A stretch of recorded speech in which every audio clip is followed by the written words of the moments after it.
नमस्कार, आप देख रहे हैं लाइव न्यूज़ उत्तर प्रदेश और अभी मैं मौजूद हूं जनपद मऊ के घोसी में। और हमारे साथ जो शख्स मौजूद हैं यह मनोज राजभर जी हैं, जो बीजेपी के कद्दावर नेता हैं। और आज इनसे हमारा मुकाबला होगा। और बता दें कि मुकाबला ये कुश्ती वगैरह का नहीं, सवाल और जवाब का। और मुकाबला बहुत आपने देखा होगा, बहुत सवाल जवाब हमारे देखेंगे, लेकिन इस बार हम सवाल करेंगे। हमारे साथ मौजूद है एक स्कॉर्पियो कार, उसमें हम बैठ कर सवार होकर के आज इनसे हम सवाल करेंगे और ये आज हमें जवाब देंगे। चलिए आइए चलते हैं कार में। आइए, बहुत बहुत धन्यवाद। अब हम कार में सवार हो चुके हैं और हमारे साथ मनोज राजभर जी बैठ चुके हैं और अब सवालों का बौछार होगा और देखते हैं जवाब कितना क्या होता है। सबसे पहले हमारे चैनल में आपका स्वागत है। बहुत बहुत आपका अभिनंदन। देखा जी, जिस तरीके से राजनीति में उथल पुथल चल रही है, अब सवाल कर रहे हैं हम ओम प्रकाश राजभर की। दो बहुत ही बड़ी अपने आप की पार्टी को बहुत कहते थे कि हम बहुत आगे ले जाएंगे, और राजनीति में जिस तरीके से उनकी पार्टी बिखर रही, उसको आप किस नज़र से देख रहे हैं? कहीं ना कहीं परिवारवाद, वंशवाद उनको ले डूबा और उनके कथनी और करनी में बहुत अंतर है। जैसे कभी भी आज तक 20 साल हो गई पार्टी, एक भी राजभर नेता को उन्होंने ना तो लखनऊ भेजा, ना तो दिल्ली भेजा, ना तो टिकट देते हैं। सारे टिकट को खरीद फरोख्त करते हैं और आज तक अपने लड़े, अपने बेटा को लड़ाए, बाकी गैर राजभर को कभी नहीं लड़ाए, ना कभी वो लड़ाएंगे। यही कारण रहा कि उनकी पार्टी में उनके ही नात रिश्तेदार फूट गए और बड़े पैमाने पर हर जनपदों में उनकी टूटन हो रही है और इस्तीफे की झड़ी लग रही है। कहीं ना कहीं यह भारतीय समाज पार्टी के लिए खतरे की घंटी है। वो और बड़ा आरोप लगा रहे हैं कि जो कि हमारी जो पार्टी बिखर रही है वह सपा के वजह से बिखर रही है। वो नेताजी समाज को गुमराह कर रहे हैं। उनको सत्ता से सवाल और जवाब करना चाहिए, तो विपक्ष से सवाल जवाब कर रहे हैं। समाजवादी पार्टी की कई बार यहाँ पे सरकार रही है, पूर्ण बहुमत की सरकार रही है। माननीय मुलायम सिंह मुख्यमंत्री थे, माननीय अखिलेश यादव पूर्ण बहुमत की सरकार से मुख्यमंत्री बने थे।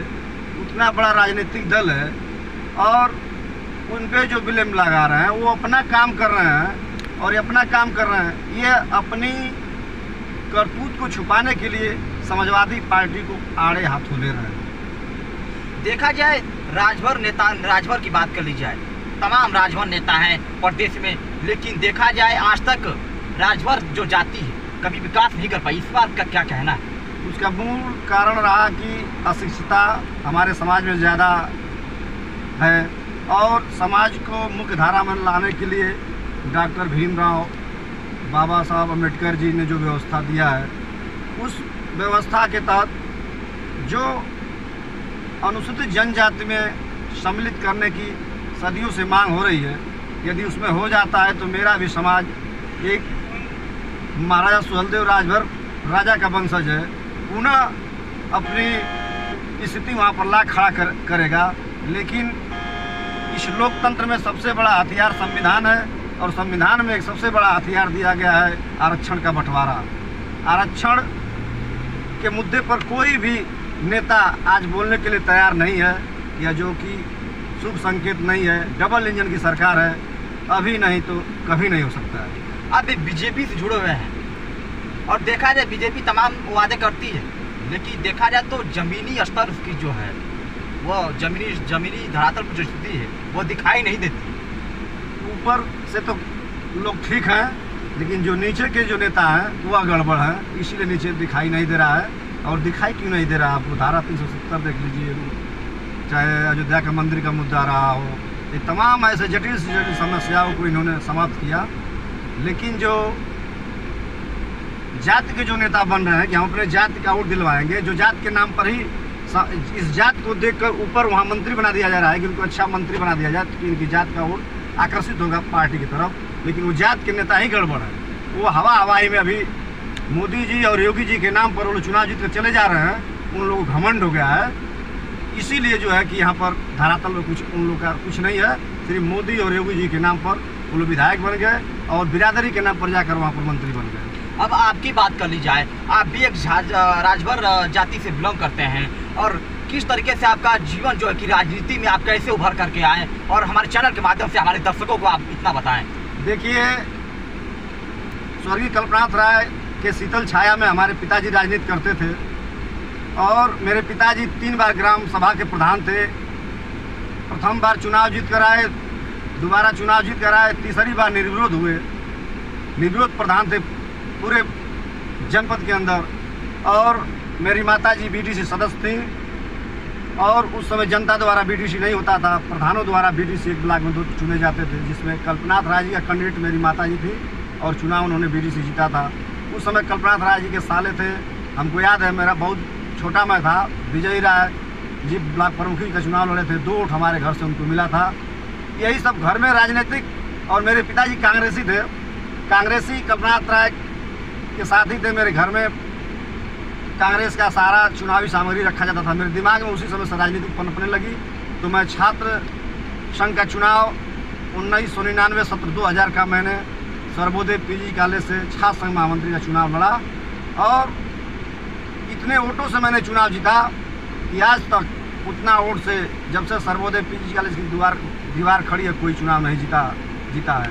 मुझे 886 वोट मिला था, और सामने वाले को 352 वोट मिला था। आज भी मुझे वह दिन याद है।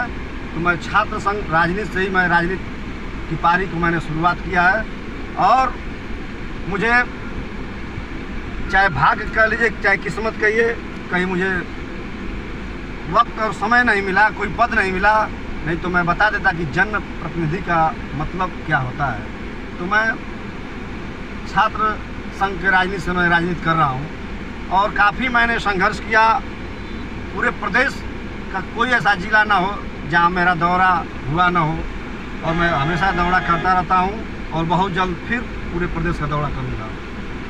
देखा जाए, आपके पिताजी जो कि आपने अभी बताया कि कांग्रेसी थे, और आप बीजेपी से, क्या कभी परिवार में इसको लेकर अनबन या जिस तरीके से होता है माहौल बना कर? नहीं, हमारे पिताजी 2019 में स्वर्ग लोग को चले गए, और वो कांग्रेस में थे, और कांग्रेस को ही वोट करते थे। लेकिन कल्पनाथ राय को स्वर्ग में जाने के बाद कोई भी परिवार में कांग्रेसी नहीं रह गया था। सब लोग हिंदुत्व के नाम पे, राष्ट्रवाद के नाम पे भारतीय जनता पार्टी को, सभी लोग, पूरा परिवार एक साथ जाता था बूथ पर, और अपना एक वोट देकर फिर अपने घर पे आता था। अब बात कर ली जाए आपकी, जब आप बीजेपी में अपना दौर चलाने लगे, जिस तरीके से आपने अभी बताया कि हम बीजेपी में शामिल हो गए, आप आज भी एक राजभर जाति से हैं, तो क्या आपने अपने जाति के लिए अब तक क्या किया? देखिए, हम लोग को कोई कलम में पावर ही नहीं मिला, वीटो पावर में बहुत दम होता है। हमारे बिरादरी में आदरणीय अनिल राजभर जी को बहुत पावर मिला, यहाँ तक कि उनको चुनाव प्रचार प्रसार के लिए हेलीकॉप्टर मिला। मुख्यमंत्री जी के बहुत करीबी माने जाते हैं।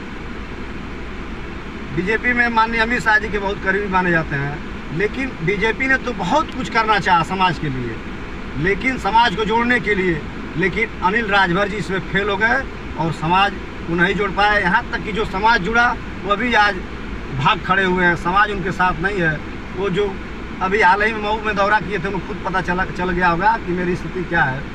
अनिल राजभर जी एक विधायक के पुत्र हैं, उनमें और ऐसा कोई नहीं गुण है, नेता का कोई गुण नहीं है। एक विधायक के पुत्र नहीं होते तो उनका पता ही नहीं चलता कि कौन अनिल है कौन नहीं है। लेकिन हम लोग एक छोटे से जनप्रतिनिधि के पुत्र हैं, प्रधान रहे हैं, और अपना हम लोग मुकाम इतना हासिल किए हैं, जिसमें आप लोग का हमेशा प्यार और दुलार मिलता रहता है। सवाल एक और करो।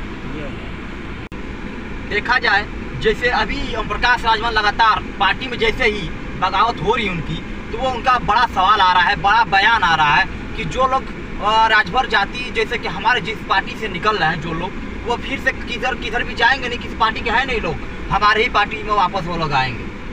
ऐसा है कि जब से उन्होंने पार्टी बनाया है, तो जितने लोग उनसे निकले तो कहीं ना कहीं वो विलुप्त हो गए, तो उसी को देख कर कह रहे हैं। लेकिन उनको पता होना चाहिए कि महेंद्र राजभर जी संगठन चलाते थे, या बाप बेटा लोग टीवी पर बैठ के चिल्लाते थे। उन लोग के जाने में और महेंद्र राजभर के जाने में दिल्ली आसमान का अंतर है। दूसरा सवाल, जितने पहले के बागी हैं, जैसे मैं सन 2007 में भारतीय समाज पार्टी को अलविदा कर दिया। और बहुत ऐसे हैं बागी, सब बागी एक मंच पर इकट्ठा हो रहे हैं और जिन नए बागी हुए हैं सारे लोग इकट्ठा होकर, और 27 तारीख को जो इतिहास मऊ में रचा जाएगा, उसके बाद बाप बेटा कोमा में चले जाएंगे। ऐसे ही श्रीवास्तव की पार्टी जो कि खड़ी हुई थी, क्या देखा जाए, क्या माना जाए उसको, वो पार्टी फिर से मऊ में ही विलुप्त हो जाएगी? देखिए, मऊ के लोगों ने, समाज के लोगों ने इन लोगों को समझ लिया है कि यह दोनों नेता आदरणीय अनिल राजभर, आदरणीय ओम प्रकाश राजभर, मोहम्मद गजनवी जैसे आया था, इस देश को लूट कर लेकर चला गया। ये लोग बनारस से आकर ये मऊ को कई दशक से लूट रहे थे, लेकिन अब जनता होशियार हो चुकी है और मऊ से क्रांति जगी है और ये क्रांति पूरे देश तक जाएगी, पूरे देश में फैलेगी। और दोनों लोग के दरकिनार करते हुए समाज एक तीसरा विकल्प की तरफ अपना नजर गड़ाए हुए देख रहा है, और तीसरा विकल्प में काफ़ी भरा हुआ युवाओं भरा विकल्प होगा, और इस पूर्वांचल की नहीं पूरे प्रदेश की तस्वीर अलग होगी, राजनीतिक तस्वीर अलग होगी। और ओम प्रकाश राजभर जी का विदाई हो जाएगी, लगभग यह तय है। 27 तारीख को आपको भी मैं आमंत्रित करता हूँ, आइएगा मऊ में, आपको खुद पता चल जाएगा।